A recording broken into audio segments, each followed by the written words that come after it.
Jimmy, I'm just gonna say it. I gotta let you go. You were just fired. I was let go for liability reasons involving insurance. The one-armed bartender. You need to show a little respect. Charlotte Motor Speedway. I know how they move the money. The only guy who knows anything about blowing up real bank vaults is Joe Bang. I am incarcerated. Yeah, we got a plan to get you out. Hi everyone, I'm Bela and I'm a Cinemaholic. I'm Ryan and I'm a Cinemaholic. I'm Spencer and I'm a Cinemaholic, and joining us today is a guest, and it's Brent. So, Yeah. Brent, Hi, Brent here, and I'm a Cinemaholic. So thanks for joining us today, guys. I am in charge of reading the synopsis today, and I thought about pulling it up on my phone, but I forgot. We are talking about Logan Lucky. You've clicked on the video, so you know what we're getting into. This is the new Steven Soderbergh film starring Channing Tatum and Adam Driver. They're the two big leads, with Daniel Craig following up a stacked cast. According to IMDb, the synopsis is: two brothers attempt to pull off a heist during a NASCAR race in North Carolina. I could have told you that without reading it, but here's the thing. This is like the hillbilly Oceans movie. That's what some people have been calling it. But to start us off, Spencer, I know you like the Oceans movies.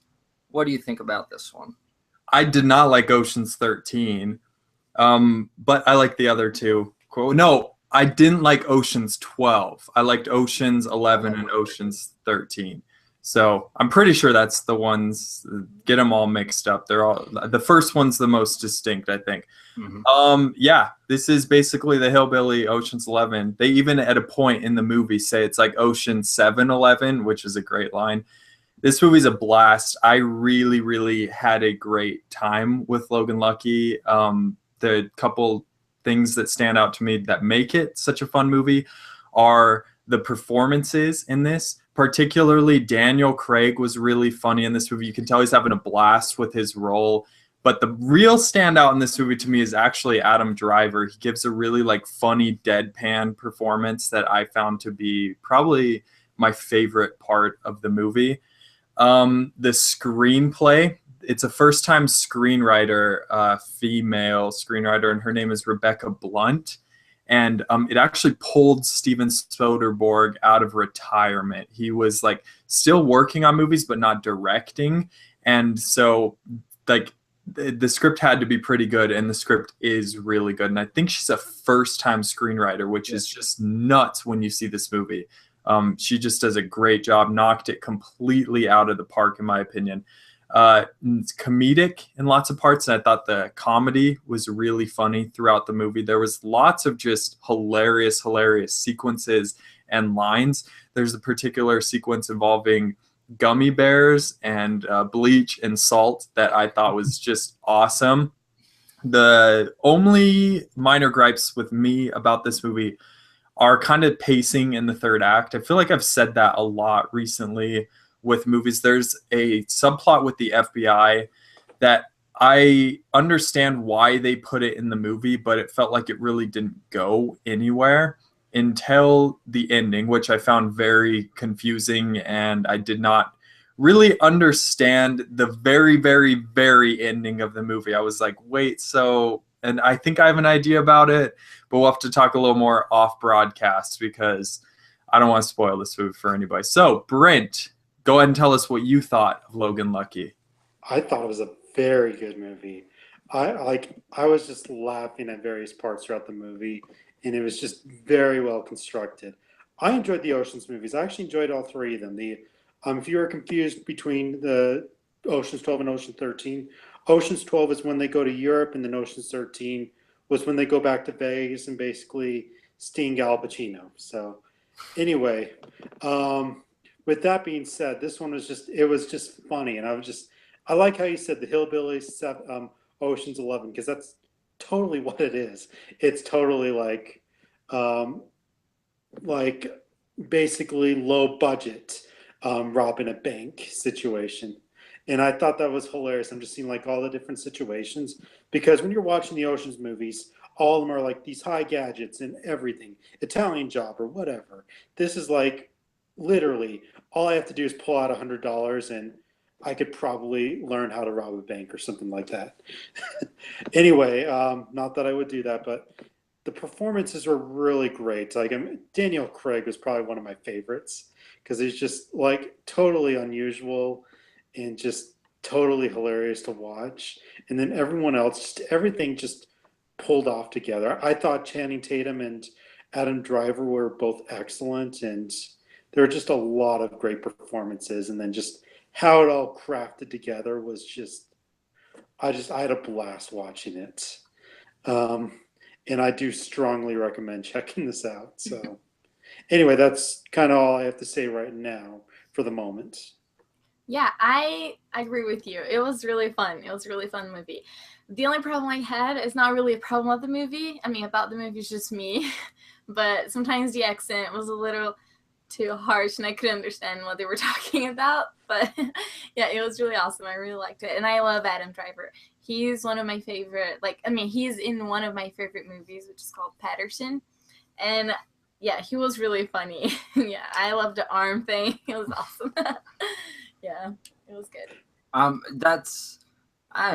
don't know, guys. I don't know about this movie. I have been thinking about it a lot, and I really, really enjoyed it. I've been back and forth between if I loved it or not. And overall, I think I just really, really, really, really enjoyed it.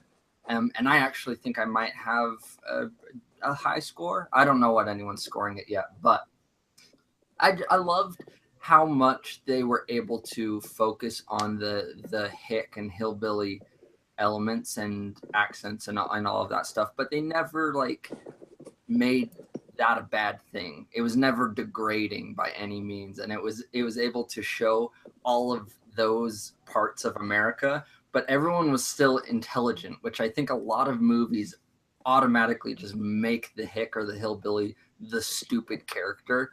But one of my favorite scenes, like Spence was saying, is Daniel Craig's character just goes and he's just like, wait a minute, I'll explain this. And he just starts writing these algorithms on the wall.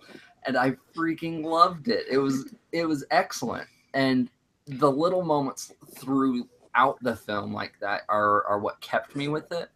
There was a moment right in the middle of the movie where I sat back and I was like, I like this movie, but depending on how it's going to wrap up is going to determine if I love it or not. And like Spence said, minus the last maybe 1 minute, I think it wrapped up really well. The FBI thing for me was just kind of weird, like you had said, but it just felt kind of like shoehorned or something. But my favorite part was the 7-Eleven joke, like you had said, because it tropes the whole element that they're talking about with the hillbillies and stuff. But at the same time, she had never seen any of the Ocean's movie, and so I was kind of explaining why it was funny and why the Ocean's 11 is Ocean's 11, because there were 11 people in the crew. And then we sat back and counted, and there actually are 7 people in this crew, and it kind of blew my mind. I was like, you guys are so freaking smart. Good for you, and good for Steven Soderbergh for coming back, because he was missed. I think this will inspire him. I think this movie's going to do well in the box office, and I think it's going to inspire him to keep making movies. So, that's never a bad thing by any means. I think that kind of wraps up. Did you have something else? I just want to say about the Game of Thrones reference. That was so funny. And maybe it was specifically funny for me because and you, because we're in the midst of binging Game of Thrones. But that's the smart comedy of they totally knew that that's a thing right now, and it just connected so well. Let's go through and score it. Spence, do you want to start? Maybe mention a few more things and then give a score. Yeah, one last thing I wanted to mention is Seth MacFarlane is in this movie. And like when it first showed him, I was like, who is that? Wait, that's Seth MacFarlane. That's literally exactly what happened. Like in real time, that's what my face probably looked like when I saw that. And his accent was like overdoing it. I did not buy it for 1 second, but I think that was kind of the point, was for people to be like, oh, that's Seth MacFarlane being wacky. I knew nothing about this movie before I went in, like nothing. In fact, I think I was told at one point that this was a true story. And at about the halfway mark, I was like, whoever said that to me was yanking my chain. This is so not true. But I really enjoyed this movie front to back. I think I'm going to give this an 8 out of 10. I like this movie a lot. I didn't quite love it. Like Ryan said, the third act kind of was the same for me. It didn't wrap up in a way that I thought was incredibly satisfying, but it still is a blast. I think that everybody should go see it. It's wildly entertaining. So, Brent, what would you score it, and any last comments? You actually didn't know this is actually based on a true story. It's actually based on a 2006 robbery that took place in. No, I'm just messing with you. Oh crap! I was wrong. No, I'm just totally messing around. But I actually did want to touch on the FBI thing. I want to be careful because I think that whole thing I felt was like kind of meant to mess with people, like to throw people off in a way. But I don't want to go into it because it was something that kind of caught me off guard too. But I for me it worked. I think it did what it was supposed to, at least in my own opinion. But anyway, regardless, I'm going to give this an 8 out of 10 as well because it was very enjoyable. I highly recommend checking this one out. It's totally a blast. You'll totally have fun, especially if you enjoyed the Ocean's movies. Yeah, so I'll score 8.25 out of 10. Yeah. Yeah, it was really nice. I loved the colors and how vibrant it was and how fun. I really liked it. My one thing that I didn't touch on that I totally meant to touch on was I think the three leads of Channing Tatum, Adam Driver, and Daniel Craig, they were gold. Like honestly, they did not mail this in at all. They created perfect characters and then they full on committed, gave 100%, and that's what made this movie work the most for me. And I also do want to say that none of us have talked about scores beforehand, and I'm giving it an 8 as well. I totally sometimes I'm just like, I'm gonna score it during the episode. I'll finally come to a conclusion, but this one I specifically thought of an 8, so I'm not copying you. I would have said 8 first if I had gone first. But awesome movie. I think that about wraps it up for us today. So thank you guys for watching. We'll go through the same order and we'll tell you guys where to follow us. Spencer, where can they follow you? You guys can follow me on Twitter and Stardust at Spinny Hand. And Stardust, if you don't have it, download the app and follow all three of us. It's a great app. Spencer first. But Spencer first. Yeah, you guys can follow me first if you want. Brent, where can they find you? The best place to find me is a blog that I've worked on in the past and trying to keep it going is moviepro08.blogspot.com. Nice. Okay, you can follow me on Twitter. It's at BellaRomano_. And on Stardust in the letterboxd, it's just at Bela Romano. Follow me on all social media platforms: Twitter, Stardust, Instagram, Letterboxd, Snapchat. That's false. My Snapchat is different now. Everything at Rye_Gordon. And yeah, like you said, Stardust. We love Stardust. They sponsor us. So download the app, follow us, specifically because Telluride is coming up and we're going to have some awesome stuff coming with that. So stay tuned. We later this week will be having another episode coming out that is our top 5 of 2017, the summer of 2017. So until then, bye. Bye.